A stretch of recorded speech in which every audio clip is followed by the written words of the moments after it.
ಸುವೇಂದು ಅಧಿಕಾರಿ ಈ ವೆಸ್ಟ್ ಬೆಂಗಾಲ್ದವರು ಅವ್ರ ಮೇಲೆ ಆರೋಪಗಳಿದ್ದಾವೆ, ಅನೇಕರ ಮೇಲೆ ಆರೋಪಗಳಿದ್ದಾವೆ.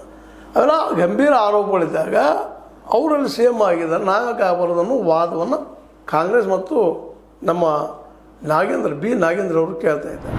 ನಾವು ದಲಿತದ ಮಾತಾಡ್ತಾ ಇದ್ದೀರೇನು ಹಾಗೆ ಹೀಗೆ ಅಂತಾರೆ. ಆದರೆ ಯಾರಿದ್ರೆ ಏನು ತಪ್ಪ, ಇವತ್ತು ದಲಿತರ ಮಾಡಲಿ ಅದು ನಾನು ಮಾಡಲಿ ಇನ್ನೊಬ್ಬ ಮಾಡಲಿ ತಪ್ಪದು. ಅದರಲ್ಲಿ ಈ ರೀತಿಯಾಗಿ ಇವರು ವಾದ ಮಾಡೋದು ಸರಿಯಲ್ಲ. ಆದರೆ ವಾದ ಮಾಡ್ತಾರೆ ಅವ್ರು ನಾಗೇಂದ್ರ ಅವರು. ಅದ್ರ ಜೊತೆಗೆ ಸವಾಲು ಹಾಕ್ತಾರೆ, ನಾವು ಒಬ್ಬ ಯಾಕಪ್ಪ ನಿಮ್ಮಲ್ಲಿ ಹೋದಾರು ಅವ್ರು ಮೊದಲೆಲ್ಲ ನೀವು ರಾಜೀನಾಮೆ ತಗೋರಿ ನಾನು ಕೊಡ್ತೀನಿ ಅನ್ನುವಂಥ ಮಾತು. ಎಲ್ಲರೂ ಪ್ರತಿಯೊಂದು ಪಕ್ಷ ಇವತ್ತಿದ ಮಾತಾಡೋದ್ರಿಂದಾಗಿ ಎಲ್ಲ ರಾಜಕೀಯ ಪಕ್ಷಗಳು ಬಂಡ ಪಕ್ಷಗಳಪ್ಪ ಅಂತೇಳಿ ಜನಸಾಮಾನ್ಯರಿಗೆ ಇವತ್ತು ಕಂಡು ಬರ್ತಾ ಇದೆ ಅಂತ. ಹಾಗಾದ್ರೆ ಏನು ಪರಿಹಾರ ಏನಿದಕ್ಕೆ? ಎಲ್ಲ ಪಕ್ಷಗಳಲ್ಲೂ ಇದ್ದಾರಲ್ಲಪ್ಪ ಇವರು ಆರೋಪಿತ ವ್ಯಕ್ತಿಗಳು, ಗಂಭೀರ ಆರೋಪಿತ ಅಂತವ್ರು ಎಲ್ಲ ಪಕ್ಷಗಳು ಇದ್ದಾರೆ.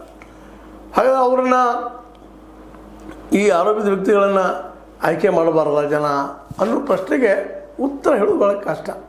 ಯಾಕಂದ್ರೆ ಹಾಗಾದ್ರೆ ಎಲ್ಲರ ಮೇಲೆ ಆರೋಪ ಮಾಡುವಂಥ ಎಲ್ಲರೂ ಒಂದು ಕೇಸ್ ಹಾಕುವಂಥ ಅವಕಾಶಗಳು ಸಾಕಷ್ಟು ಇದ್ದಾವೆ. ಕೆಲವೊಮ್ಮೆ ಪ್ರಾಮಾಣಿಕ ಕೆಲಸ ಮಾಡಿದರು ಯಾವ್ಯಾವುದೋ ಆರೋಪದಡಿಯಲ್ಲಿ ಈ ವ್ಯಕ್ತಿಯನ್ನು ಈ ನೀರುಗಾಯಿ ಮಾಡುವಂಥ ಒಂದು ಶಕ್ತಿ ಈ ವಿರೋಧಿಗಳಲ್ಲಿ ಇದೆ.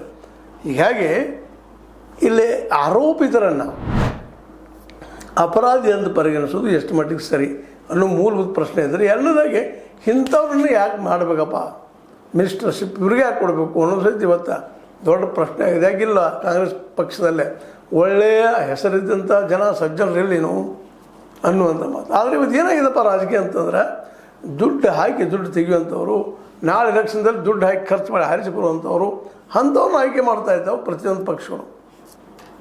ಈಗ ಕಾಂಗ್ರೆಸ್ನಲ್ಲೂ ಅದೇ ಪರಿಸ್ಥಿತಿ ಆಗಿಬಿಟ್ಟದ. ಎಷ್ಟೋ ಒಳ್ಳೆಯ ವ್ಯಕ್ತಿ ಇದ್ದರೂ ಸಹಿತ ಅವ್ರಿಗೆ ಟಿಕೆಟ್ ಕೊಡುವಾಗಿಲ್ಲ. ಅವರು ತಾವು ಖರ್ಚು ಮಾಡ್ಕೊಂಬರ್ಬೇಕು. ಅಟ್ಲೀಸ್ಟ್ ತಮ್ಮ ಇಲೆಕ್ಷನ್ ಖರ್ಚನ್ನು ತಾವಾದರೂ ಮಾಡುವಂಗಿರ್ಬೇಕು. ಅಂಥವ್ರಿಗೆ ಅದು ಯೋಗ್ಯ ಹೆಸರಿದ್ರೆ ಮಾತ್ರ ಟಿಕೆಟ್ ಕೊಡ್ತಾ ಇದ್ದಾರೆ.